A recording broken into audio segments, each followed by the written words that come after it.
Hello, everybody. I am Drew Duncan. Don't forget you can find me on social media. That is at Drew Duncan Radio across the board on Facebook, Twitter, and Instagram. Guys, I am super thrilled to have our next guest on the program. As in a young MMA fighter, he is currently 2-0 and ranked 13th, disputably 12th in the Pacific Northwest, fighting out of Oregon.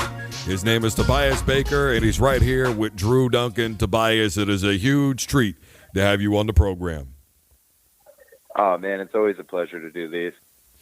Tobias, you and I were talking a little bit about it before we went on. You told me that you saw a game out there at Autzen Stadium with the Ducks. They're having a very good season this year, currently ranked number 7 in the initial football playoff rankings. What is the atmosphere like out there at Autzen Stadium? Oh, man, it's electric. It's not the same as you see it on TV. You know, on TV, it's a very interesting, look and feel. But it's different when you get into the stadium and you're walking into the main corridors and you're walking up the steps and you can hear the crowd cheer. I can literally hear the stadium from my house because I literally live like almost across the street from the stadium. So it's actually kind of funny.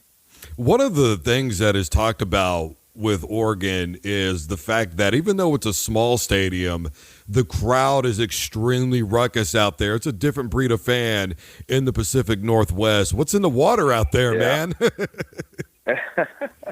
Nothing but clean minerals, man. I tell you what, I've never done the waves so many times during a game. Guys, he is Tobias Baker. He's got a fight coming up very shortly. He is currently 2-0 in his young MMA career. Tobias, I've had the very good fortune of interviewing names like Royce Gracie, Amanda Nunes, Cub Swanson, Kat Zingano, et cetera, et cetera. One of the things, though, was by the time I interviewed these fighters is that they were already established names. You're coming up in your MMA career, as I made mention of. What do you find is most difficult about making a name for yourself on the come up? Well, first things first, it's hard to stand out because, one of the things that, you see with all the fighters that you mentioned is all of them are different kinds of breeds of fighters, Some are well-rounded, some are one-dimensional. Like, for instance, Royce Gracie, he's an amazing martial artist.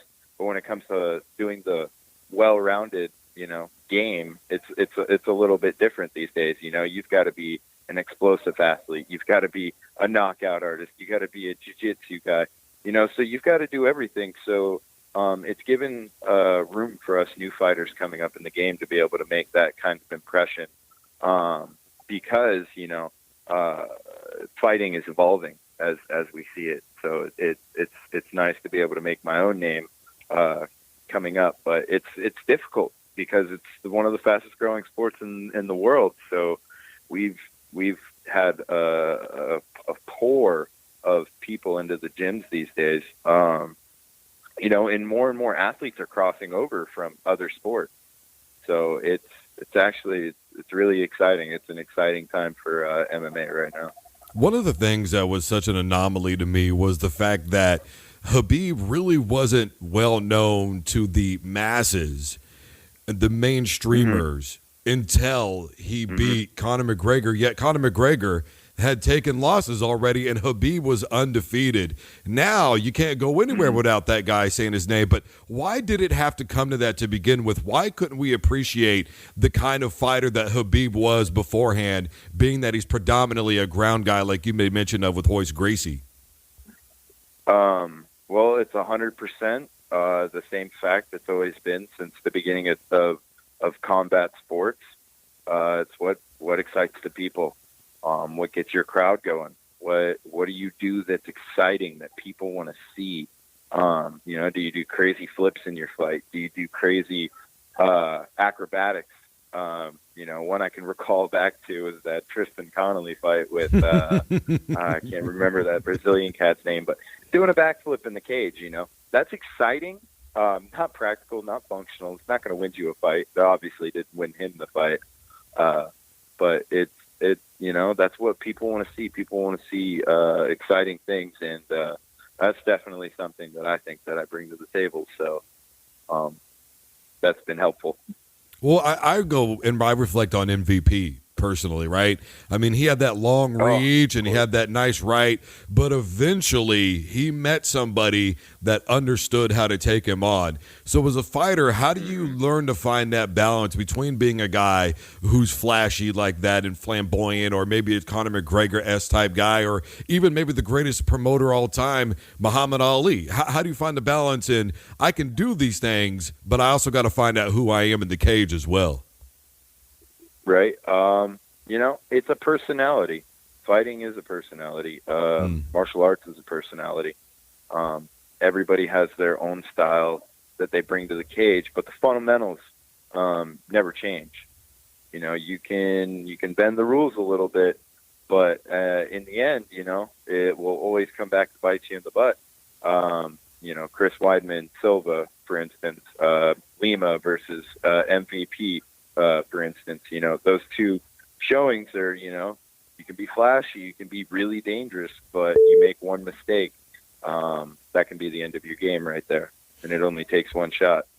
One of the things that I begin to think about is what happens when a McGregor, an MVP, takes a loss. When I interviewed Cub Swanson, one of the things that he talked about was how difficult it was after you lose a fight and somebody walks up to you. He made it sound basically it's almost like somebody in your family just died. So when you're going through that as a fighter and you're trying to again find the balance, are you afraid of, if I get too loud, people are going to love to see me be beat as opposed to want to see me win? I think any fighter's true want is to be beat. I mean, I want to go undefeated, obviously. I never want to be beat in my life, but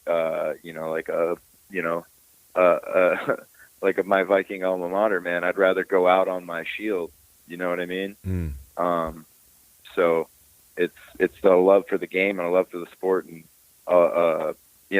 being a previous wrestler, I have a lot of experience with loss. And as a wrestler in high school and college, I didn't lose that much. The more I lost, the more that drove me to want to be better. When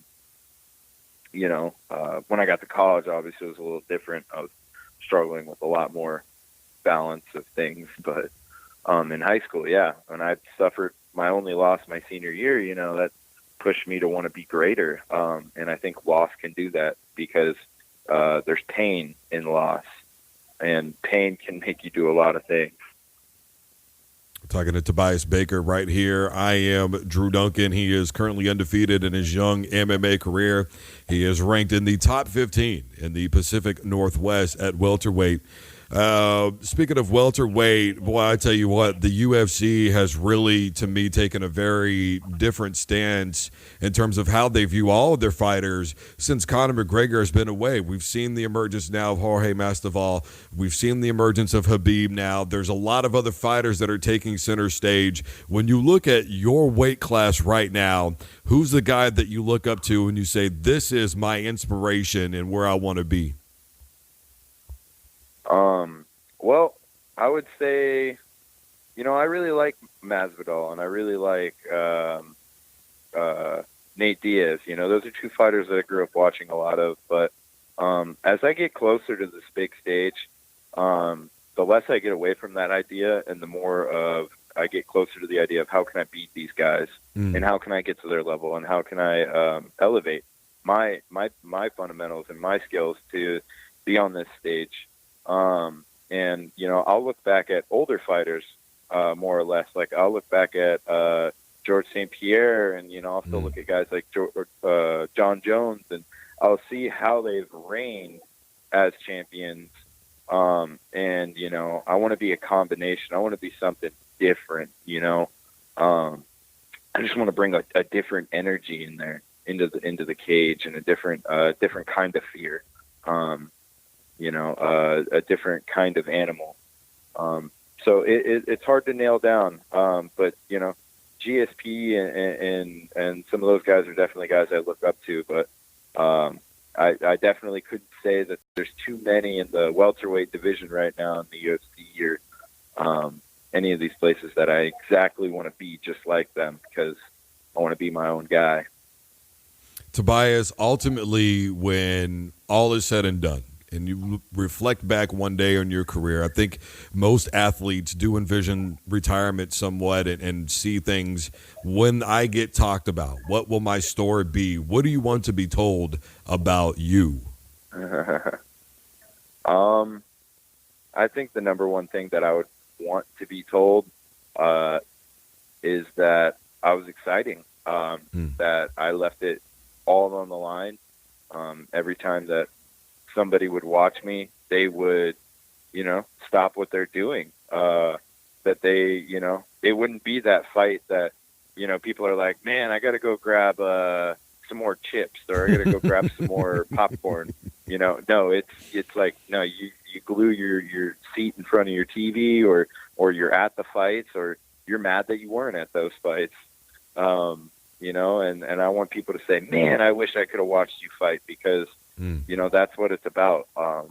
Being there in person and seeing the electricity and just being a part of it. Fight night is an interesting night, nonetheless. Tobias, this is the part of the interview where I give my guests the opportunity to say whatever it is that's on their mind. There is no right or wrong answer here. The floor is 100% yours. Oh, man. Well, I'd like to just, give a shout out to my family, and to my friends, everyone that's been helping me along my journey and really giving me the boost that I need. And, in this fight game, a lot of guys like to say they'll do it alone, and they did it on their own. But there's so many more moving parts to it, and being a part of a fight community is a really beautiful thing. And I got to shout out my gym, Art of War MMA, and I got to shout out my training partner, Adam Puget, the guys that come in and help me and Adam train, Eric and Curtis, amazing guys. And then most of all, my coach, Jason Georgiana, my Muay Thai coach, Cobb Tongsai. It's been a beautiful journey so far, and I'm so excited to see what the future has to bring. So, I mean, it's only going to get better from here. Tobias Baker looking to go 3-0 coming up here shortly. Tobias, it was a real treat to have you on the program. I really do appreciate you spending a couple of minutes with us today. Yeah, not a problem. I appreciate you having me on, man. Anytime. All right, everybody. Hope to talk in the future. Absolutely will do, Tobias. I tell you what, man, it's an open invite. How about that, bro? I like it. No doubt. All right, everybody. He is Tobias Baker, currently ranked in the top 15 in the Pacific Northwest in MMA at welterweight. I am simply Drew Duncan. You can find me on Facebook, Twitter, and Instagram, all at Drew Duncan Radio. And as always, don't you dare touch that dial.